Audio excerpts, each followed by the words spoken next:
اعوذ باللہ من الشیطان الرجیم بسم اللہ الرحمن الرحیم نحمدہ ونصلی فی شان حبیبہ اعوذ باللہ من الشیطان الرجیم بسم اللہ الرحمن الرحیم۔ نہایت ہی محتشم معزز خواتین حضرات، السلام علیکم ورحمۃ اللہ وبرکاتہ۔ آج کا ہمارا موضوع ہے ماہ رمضان کی برکتوں۔ ماہ رمضان کی برکتوں سے مستفید ہونے والے بندے تین طرح کے ہو سکتے ہیں۔ ایک وہ اصحاب صلاح و تقوی جو ہمیشہ گناہوں سے بچنے کا اہتمام رکھتے ہیں، اور جب کبھی ان سے کوئی خطا اور لغزش ہو جاتی ہیں تو اسی وقت توبہ و استغفار سے اس کی صفائی و تلافی کر لیتے ہیں۔ تو ان بندوں پر تو شروع مہینہ ہی سے بلکہ اس کی پہلی ہی رات سے اللہ کی رحمتوں کی بارش ہونے لگتی ہے۔ دوسرا طبقہ ان لوگوں کا ہے جو ایسے متقی اور پرہیزگار تو نہیں ہیں، لیکن اس لحاظ سے بالکل گئے گزرے بھی نہیں ہیں۔ تو ایسے لوگ جب رمضان کے ابتدائی حصے میں روزوں اور دوسرے اعمال خیر اور توبہ و استغفار کے ذریعے اپنے حال کو بہتر اور اپنے کو رحمت و مغفرت کے لائق بنا لیتے ہیں، تو درمیانی حصے میں ان کی بھی مغفرت اور معافی کا فیصلہ فرما دیا جاتا ہے۔ اور تیسرا طبقہ ان لوگوں کا ہے جو اپنے نفسوں پر بہت ظلم کر چکے ہیں، اور ان کا حال بڑا ابتر رہا ہے،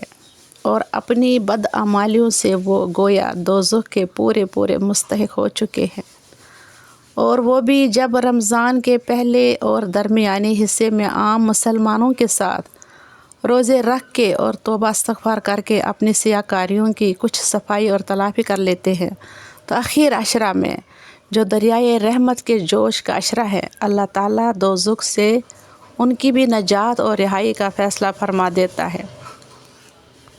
اس تشریح کی بنا پر رمضان المبارک کے ابتدائی حصے کی رحمت، درمیانی حصے کی مغفرت اور آخری حصے میں جہنم سے آزادی کا تعلق بالترتیب امت مسلمہ کے ان مذکورہ بالا تین طبقوں سے ہوگا۔ واللہ عالم۔ فرشتوں کی دعا اور یاقوت کا محل۔ حضرت ابو سعید خدری رضی اللہ تعالیٰ عنہ سے روایت ہے، فرماتے ہیں کہ رسول اکرم صلی اللہ علیہ وآلہ وسلم نے ارشاد فرمایا کہ جب رمضان مبارک کی پہلی رات ہوتی ہے تو آسمان کے دروازے کھول دیے جاتے ہیں، اور ان دروازوں میں سے کوئی دروازہ بھی رمضان شریف کی آخری رات تک بند نہیں کیا جاتا، اور کوئی مسلمان بندہ ایسا نہیں ہے کہ رمضان شریف کی راتوں میں کسی رات میں نماز پڑھے مگر یہ کہ اللہ تعالیٰ اس کے لیے ہر سجدہ کے بدلے 2500 نیکیاں لکھے گا، اور اس کے لیے جنت میں سرخ یاقوت کا ایک مکان بنا دے گا جس کے 60,000 دروازے ہوں گے، اور ہر دروازے کے لیے سونے کا ایک محل ہوگا جو سرخ یاقوت سے آراستہ ہوگا۔ پھر جب روزہ دار رمضان مبارک کے پہلے دن کا روزہ رکھتا ہے تو اس کے گزشتہ سب گناہ معاف کر دیے جاتے ہیں، اور اس روزہ دار کے لیے روزانہ صبح کی نماز سے لے کر غروب آفتاب تک 70,000 فرشتے اللہ تعالیٰ سے مغفرت چاہتے رہتے ہیں۔ اور رمضان شریف کی رات یا دن میں اللہ کے حضور جب کوئی سجدہ کرتا ہے تو ہر سجدے کے عوض اس کو جنت میں ایک ایسا درخت ملتا ہے جس کے سایہ میں سوار 500 برس تک چل سکتا ہے۔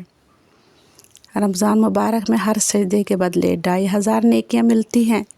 اور جنت میں سرخ یاقوت کا ایک محل بنا دیا جاتا ہے جس کے 60,000 دروازے ہوں گے، اور روزہ دار کے پچھلے سارے گناہ